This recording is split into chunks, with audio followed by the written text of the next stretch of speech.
Hello. Today it is my pleasure to introduce Shery Griffin Grundy, who is the curator at the historic Fourth Ward School Museum and Archive in Virginia City, where she has worked since 2012. The Fourth Ward School is a historic four-storey mansard-roofed former public school building located at 537 South C Street in Virginia City. It was designed in 1876 by local architect C.M. Bennett in the Second Empire style of architecture, characterised by a sloping roof with dormer windows. Hailed as a monument to the nation's centennial and an elegant addition to an internationally known city, it arose in the midst of a building boom after a catastrophic fire in 1875. Shery, as curator, is a resource development consultant, archivist, and owner of Griffin Development Services in Carson City, Nevada. She has over 20 years of experience in nonprofit management and fundraising, having worked with a diverse group of area nonprofits, including the League to Save Lake Tahoe and the Thunderbird Lodge Preservation Society. Shery has a bachelor's degree in history, her great love, and she and her husband, Tom, live with their dog Brandy in Tom's hometown of Carson City. Please join with me to welcome Shery Griffin Grundy. Thank you, Linda. I very much appreciate the invitation to speak to your group and to share some information about the historic Fourth Ward School Museum and Archives. I've been with the museum working in a variety of areas since 2012. My work has focused on financial management, fundraising, assistance, and guidance to the staff. And then in 2019, I got involved with the archives and managing the collection management, as well as considering new donations to the collection and historical research that we do in a variety of areas. I was planning to talk about and share with the group. Wanted to provide a little history on the Fourth Ward School itself.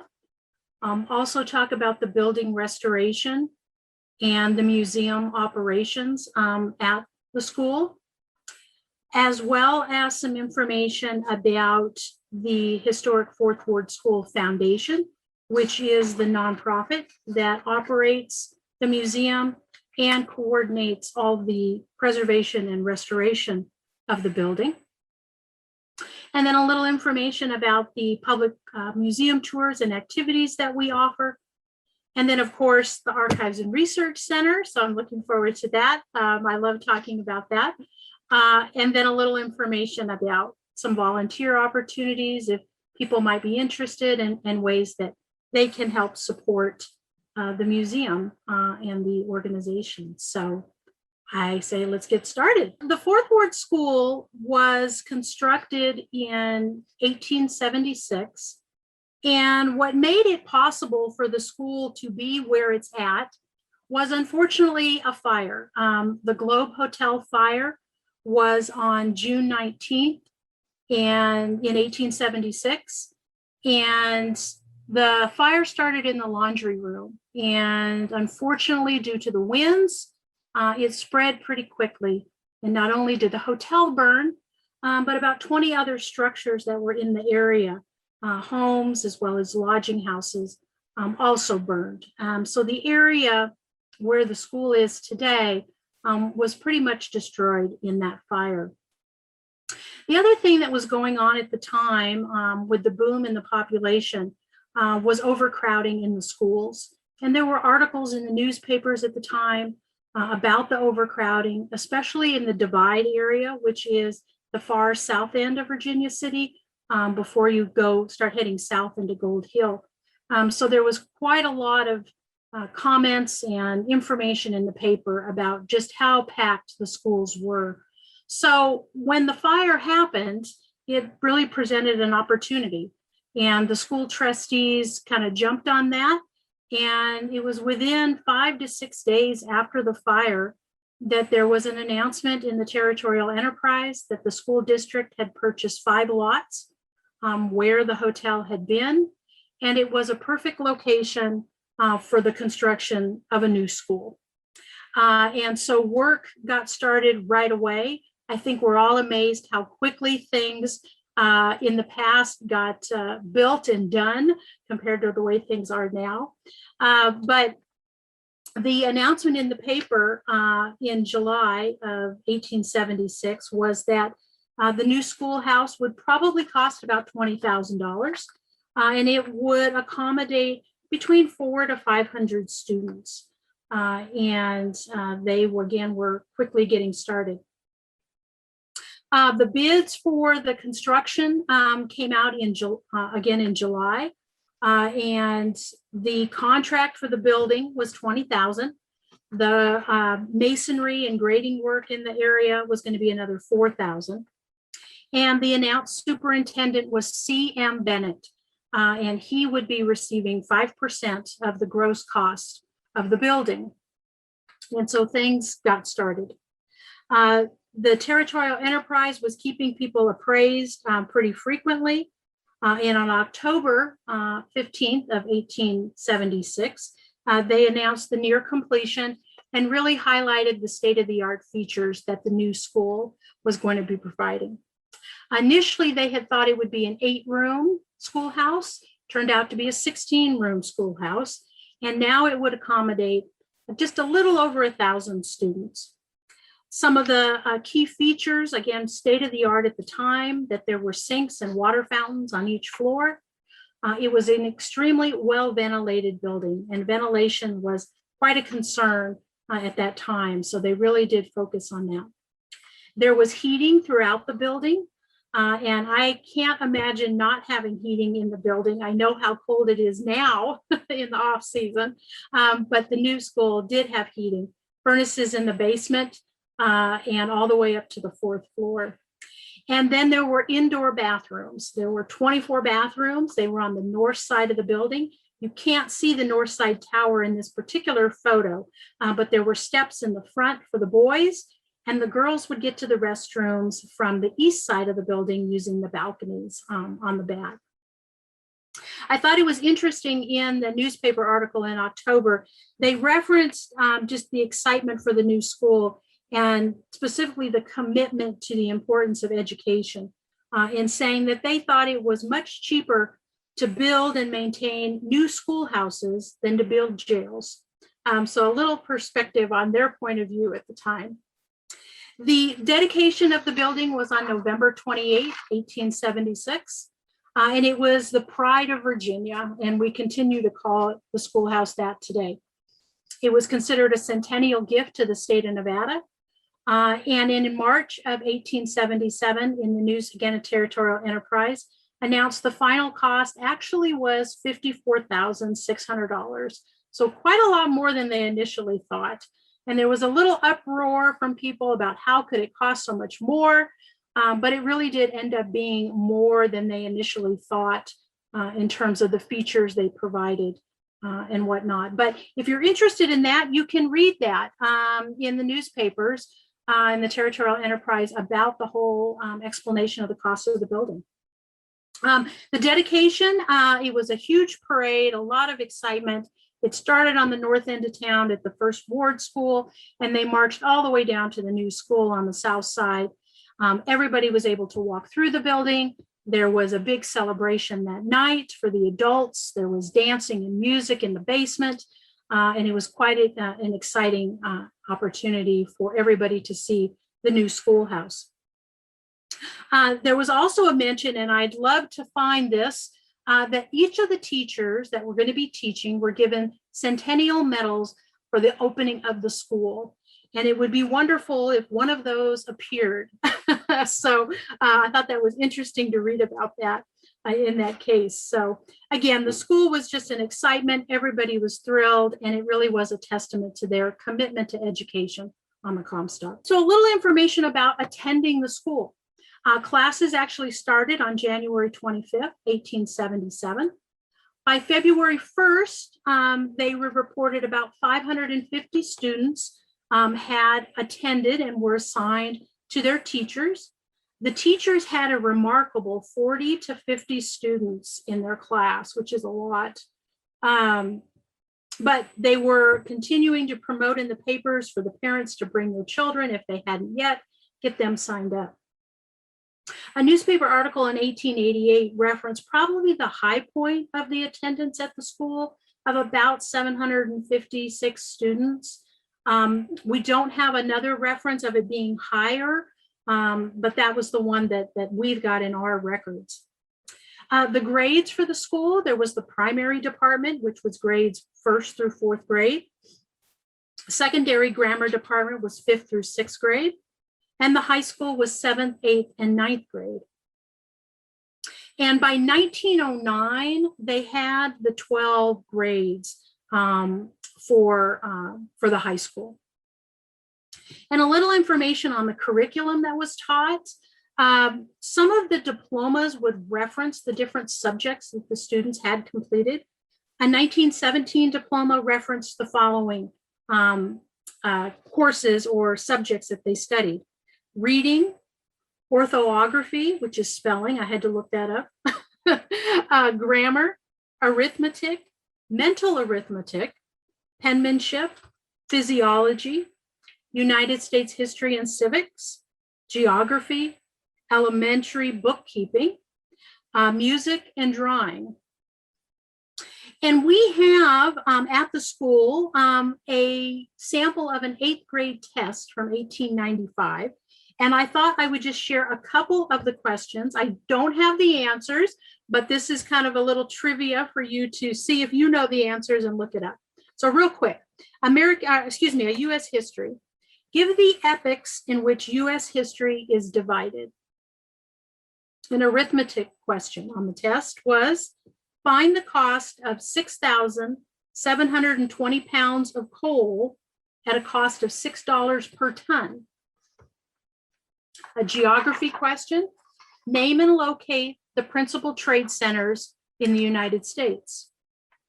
And an orthography question, give 2 rules for spelling words with a final E. So have some fun with that and see. Most of us can't answer the questions that are on this test. And this test is available in one of our exhibits. So if you're at the school, you can come take the test. As for the teachers had to take extensive exams before they could even be considered to be a teacher at the 4th ward.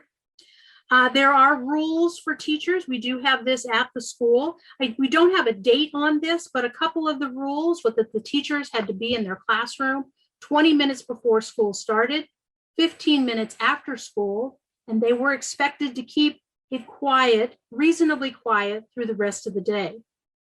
And this was an interesting one. Parents who had grievances against a teacher or a complaint had to share that with the principal first. And it was specifically written that no teacher shall be allowed to devote school time to hearing from parents. So again, a little insight. As far as their pay is concerned, we have some information. There was a music teacher in the 1870s who was hired for $50 a month. There were some salary reductions in the year 1900. The principal went from $160 a month to $150. Teachers went from $75 to $60 a month. And the janitor at the 4th ward school specifically was paid $100 a month. So a little information on that. The pictures that we have here are the graduation announcement from 1878. These were the first 2 graduates from the school, and they were 2 young ladies, Anna Herbelin and Mary O'Farrell, and they graduated on June 28, 1878. And according to research done by Susan James, they were the first graduates in the state of Nevada to have a diploma after completing 9 grades. The other students who attended the school and graduated, we know about 430 names of graduates during that time. The largest class to graduate was 25 students, and that was in 1892. And as many people know, the population of the Comstock gradually declined as the mining declined. And by the time 1930s, the attendance was down quite significantly, and the decision was made to close the school. A new school had been built on D Street, just behind C Street. And the last class to graduate was June 5th, 1936. And there were 7 graduates in that class. What happened to the school after 1936? Well, we have some information that they may have felt nothing was going to go on at the school because the teachers were said to have told the students that they could leave their mark on the school. So if you've been in the school, you may see names written on the chalkboards or names written on the walls. So they may not have thought much was going to happen with the school afterwards. But all of the desks, there were over 1,000 of the desks. A lot of those went to the new school on D Street. But the majority of the desks actually went to Washoe County to be used in the schools there. Ultimately, they did come back to the school in 1965 when they started to do renovations and had plans of opening the school as a museum. So the desks did come back. In 1936, in November, right after the school had closed, there was a newspaper article that the community was actually considering making the building a gymnasium and putting in a swimming pool.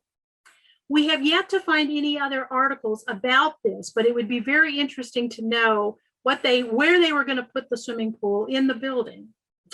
But ultimately, the building during the time that it was vacant for 50 years really became a place of storage, both for school information, lots and lots of books, legal books, school books, maps. It was quite the storage facility. But it was vacant for 50 years. And unfortunately, there was some vandalism inside. The birds and the bats were up in the 4th floor. So it was a lonely place for quite a long time. But in my next 2 slides, I'm glad to be able to share with you some photographs that we recently received as a donation in our archive in 2019 from a local photographer, Karen Wesner. Karen was also involved with the school in helping to preserve the school. And she donated these photographs. These photographs were actually taken in the early 1980s of the school interior of the school. This is the 4th floor. And this is actually, there was a gym in that area. And then just the rooms with the desks that were remaining. And these are the original stoves, and those are still in the school today. And then, as I mentioned, autographs of those that attended the school written on chalkboards, lots of books, maps and whatnot, but a lot of things that are part of our exhibits today. And then I think this is a kind of a lonely picture here to the right of the vacant school entrance. And these are the stairs from the 1st floor to the 2nd floor. So quiet. So next I want to talk about the building restoration. And honestly, I don't think you can talk about the 4th Ward School without talking about the building restoration. It went on for quite a long time in trying to find a way to preserve the building. And it's a testament to all of the people who really cared about the school, not only the alumni who attended, but the local community and the descendants of alumni who went to the school, or descendants of people who had family that were on the Comstock. So a variety of efforts to be made. Many were not successful to really raise the amount of money that was necessary, but there was no lack of effort and commitment to that cause. So, I want some that I wanted to highlight. So, again, very quickly, there in 1941, there were calls for the school to be disposed of after it was estimated that it would cost $1,500 to preserve the building, and that was in 1941. And there was a community vote taken of the people who lived in the area of the school, and it was a unanimous vote that they did not want the school to be torn down. And so the effort became, well, what are we going to do and how are we going to protect it? In 1947, the school actually transferred ownership from the school district to Story County. And to this day, Story County still owns the 4th Ward School. In 1948, the real first coordinated effort to raise money to preserve the school was started. There was a foundation trust established, and this was actually brought about due to a descendant of a prominent and prosperous Comstock person. Those in Reno may recognize this name. Her name was Helen Mary Thomas, and she was the great-granddaughter of George T. Mary. And Mary had been a stock broker, so to speak, of the mining stock in the area, and did quite well. But Helen actually took over the S ranch in Wadsworth. And prior to her death in the late 60s, early 70s, she transferred that ranch to the University of Nevada, Reno, and it is used for agricultural studies, so a connection to Reno as well. But the effort of the Foundation Trust was to raise $1 million.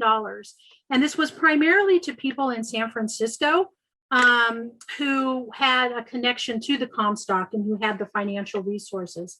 But they started off with the fundraising in Virginia City. And there's quite a fun story in the Nevada newspapers out of Reno in 1953 that there was a gentleman in town. His name was John Bowie. He was 82 in Virginia City, and he pledged the first $100 to help save the school and the other historic buildings. And then supposedly he took a wagon, went down C Street, and asked all the businesses to throw in silver dollars to help raise the money. And there are some photographs in the Reno papers of this wheelbarrow filled with silver dollars. It looks as though they really probably only raised about $3,000, unfortunately. Things just never really got going well with this effort. And the money actually ended up being used, it appears, for the Presbyterian Church in Virginia City and not for the Fourth Ward School, probably simply because $3,000 was not going to get much done. In 1963, Governor Grant Sawyer appointed the Virginia City Restoration Commission, and this was headed by a board and led by a Reno lawyer, Thomas Cook. And their efforts, again, was to raise money to preserve the Fourth Ward School primarily. And they went to the legislature and asked for $35,000 and unfortunately got 15, which wasn't going to go a long way. So Mr. Cook really made a coordinated effort to reach out to the unions and the contracting companies in Reno to help with some of the restoration on the building. So in the summer of 1966, between June and August, there was an extensive list of work done, volunteer hours by these laborers and unions, as well as supplies. There was a new roof put on. There was reconditioning and replacement of the steps going into the entrance of the school. The north side shed was removed, and the stairs were replaced. The building was repainted by the laborers, and overall about $60,000 in donated time and materials was given to restore the Fourth Ward School. But what really kind of kicked things in gear to help with the restoration was in the late 1960s and into the 70s, when there was an effort to designate the Virginia City and the Comstock as a historic landmark.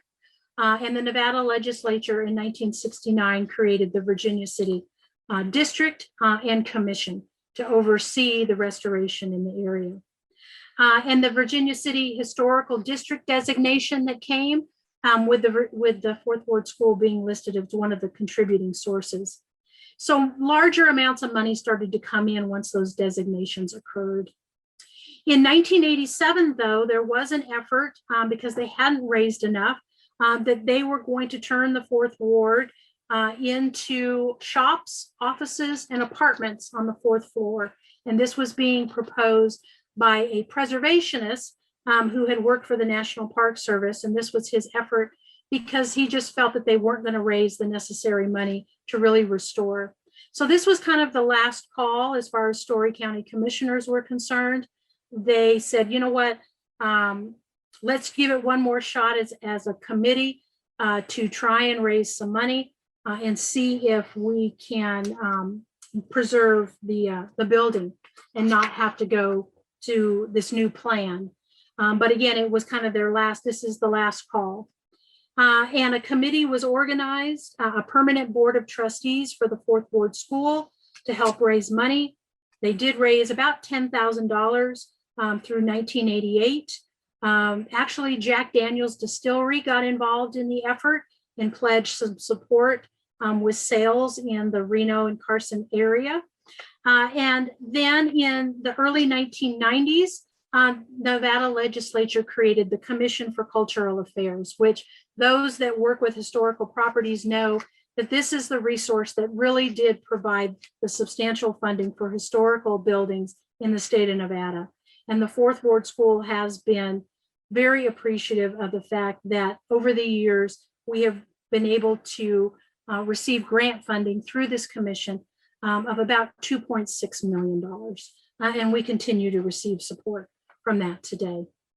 I'll note just quickly on here too that the original school bell from the school returned in 1997.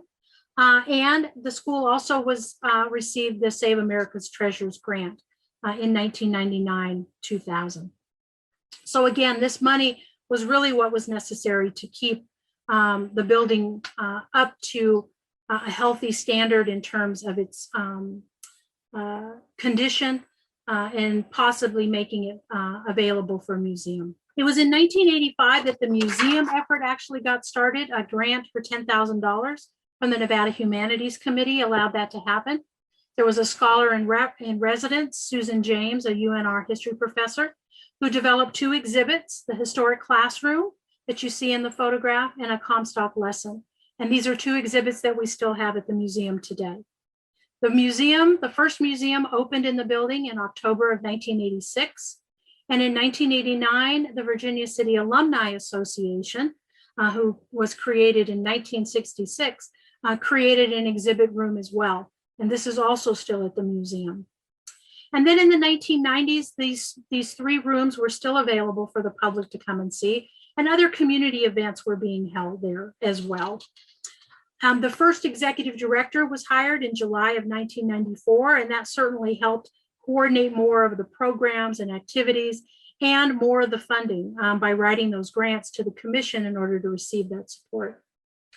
And then in 2000, the Historic Fourth Ward School Foundation was created.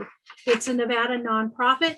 It's a 501c3 tax-exempt organization. And this past May 2020, the foundation celebrated its 20th anniversary. It's a volunteer board of directors. There is a full-time executive director and part-time support staff.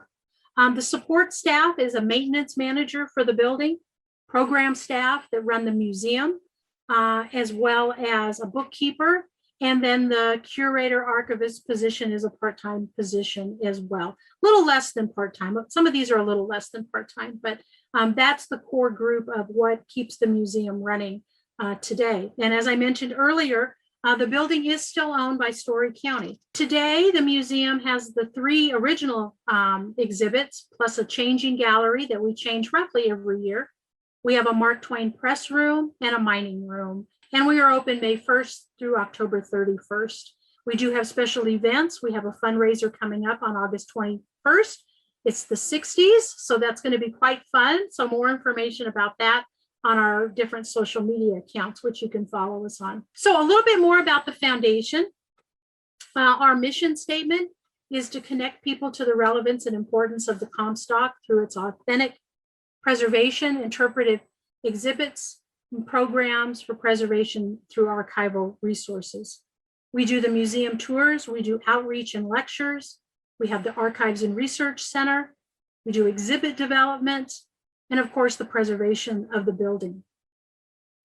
As far as our revenue is concerned, as a nonprofit, roughly about 70% of our operating revenue comes through fundraising. So grants, our membership programs, special events, and other special campaigns, and public programs. About 30%, that's our admissions, our group tours. We do rent the facility out on the third floor, is a large room. that can be used for events. We have a small museum store, and again, special programs. The restoration work of the building is a separate budget for us. It is not part of operating. So we raise additional money for the restoration projects, again, through the Commission for Cultural Centers and Historic Preservation. We are now working on a grant this year and into next year for the restoration of the bell tower roof, as well as the whole west side of the building. So if you're up there, you will see right now, it looks very spotty. It's having work done. And then of course, our members and the public are always very generous in their donations to special projects, such as the restoration of the building. The Archives and Research Center is located on the basement, bottom floor.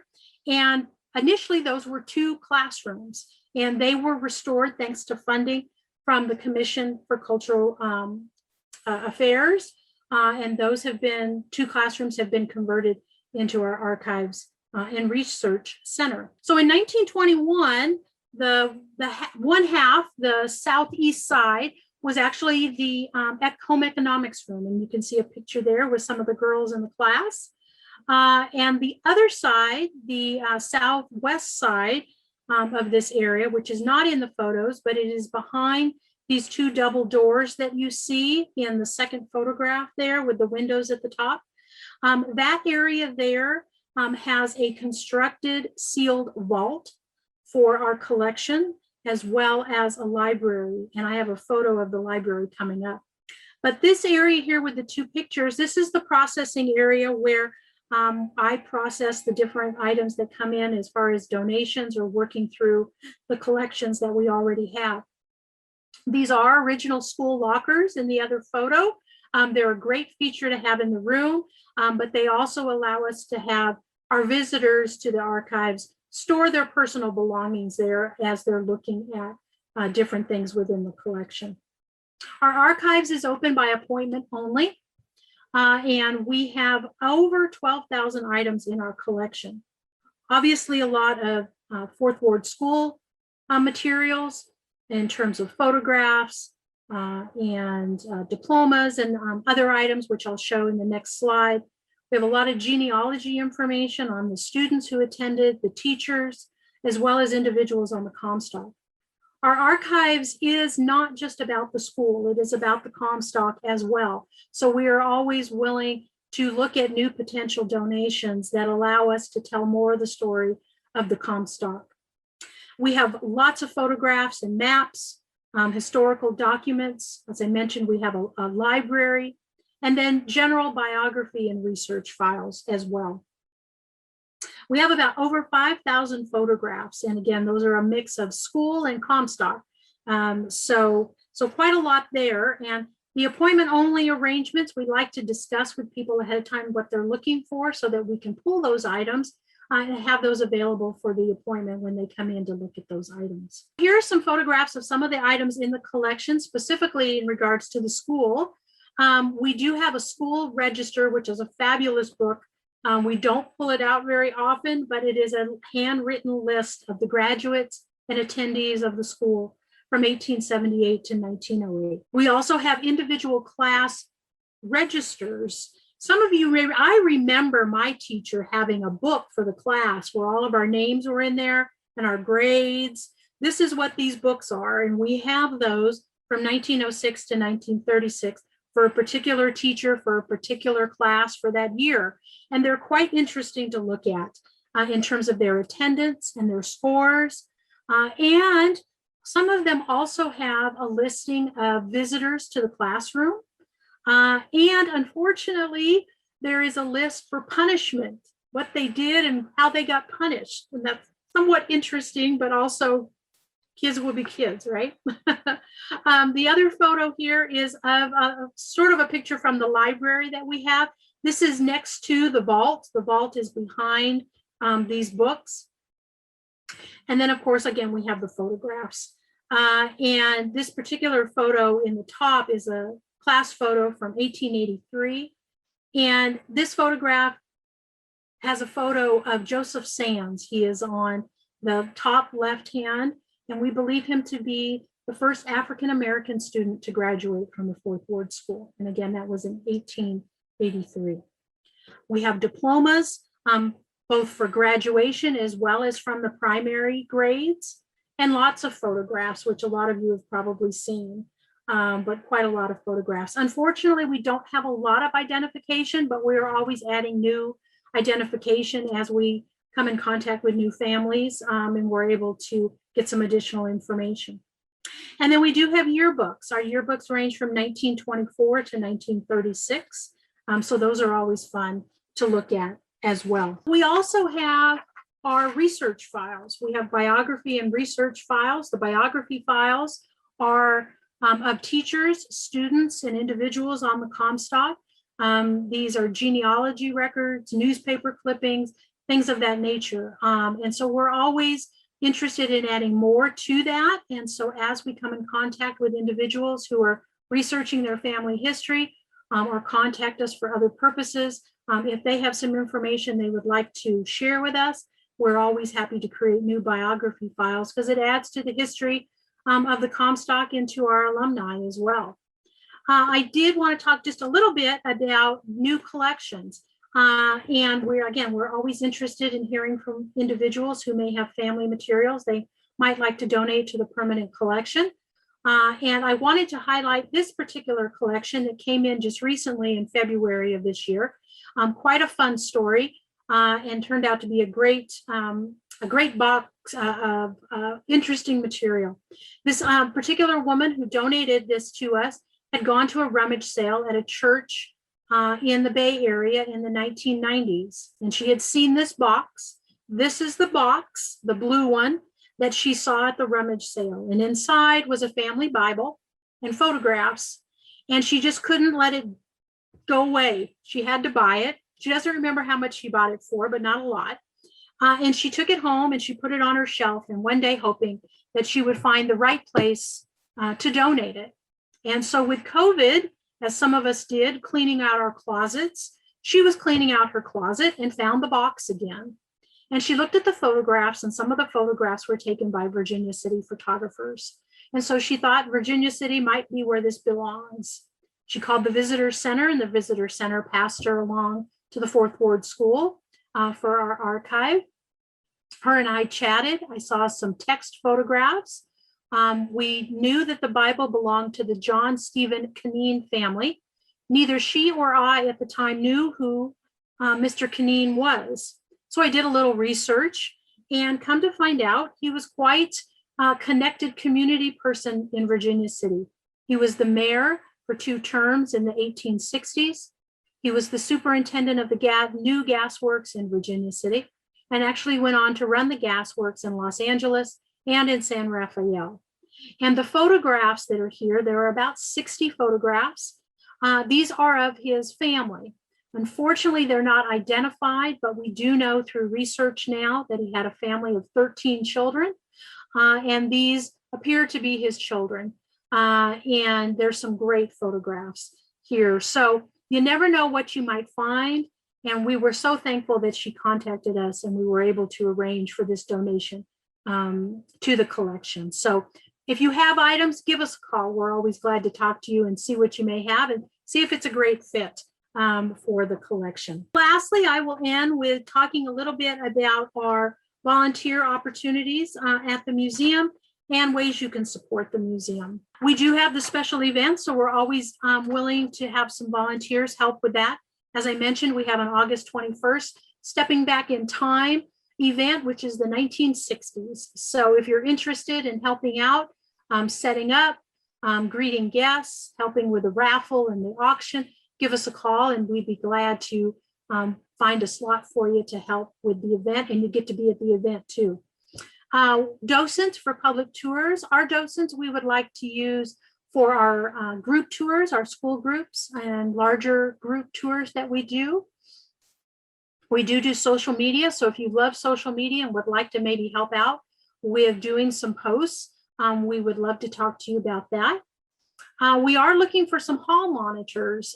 So these would be volunteers who would be at the museum during our public hours, which is 10 to 4, and obviously finding the right time that works for you, but being available to ask questions and just greet people as they're walking around the museum, because the museum is self-guided, but people always have questions, and our front museum assistants can't leave the front desk to be on the different floors and answer questions. So if you're interested in doing that, we'd love to have your help. In the archives, I'm always looking for help as well. We have some new newspapers we'd like to index. We'd really like to do some written up profiles on some of the biographies that we have in our research files, profiling some teachers and some students, some Comstock residents, things of that nature, and helping to process some collections as well. So if you haven't done that type of work before, this is a great opportunity to learn. So if you're interested in any of these, please feel free to reach out to our executive director, Nora Stefu, and we can chat with you about your interests and availability and see if there might be a good fit. To mention a few ways that you can support the museum if you're interested, we do have the membership program. We have a variety of levels to choose from with benefits at those different levels. You can visit our website at fourthwardschool.org and click on our Become a Member and learn more about those various levels. I mentioned the fundraising event coming up on the 21st. We typically sell this event out, so if you are interested, please keep an eye out. More information will be coming out on social media very soon. We also have an Adopt a Shade program. All the windows in the school, we have shades that help protect the building, the floors, and so those shades need to be replaced periodically. And we have had a lot of interest from people wanting to purchase a shade. And when doing so, we have a small brass plate that can go on the bottom of the shade to put in memory of somebody or in honor of somebody. And again, this has been really popular the last couple of years. So when you're at the school, take a look at the shades and you will see some specific memorials. But if you're interested in that, you can certainly contact us about that. And then again, our Archives Center. So if you're interested in donating maybe some family information, it may just be copies. That would be great too for our biography and research files. But the permanent items that your family may want to donate so that they are preserved for future reference and research, possible exhibits.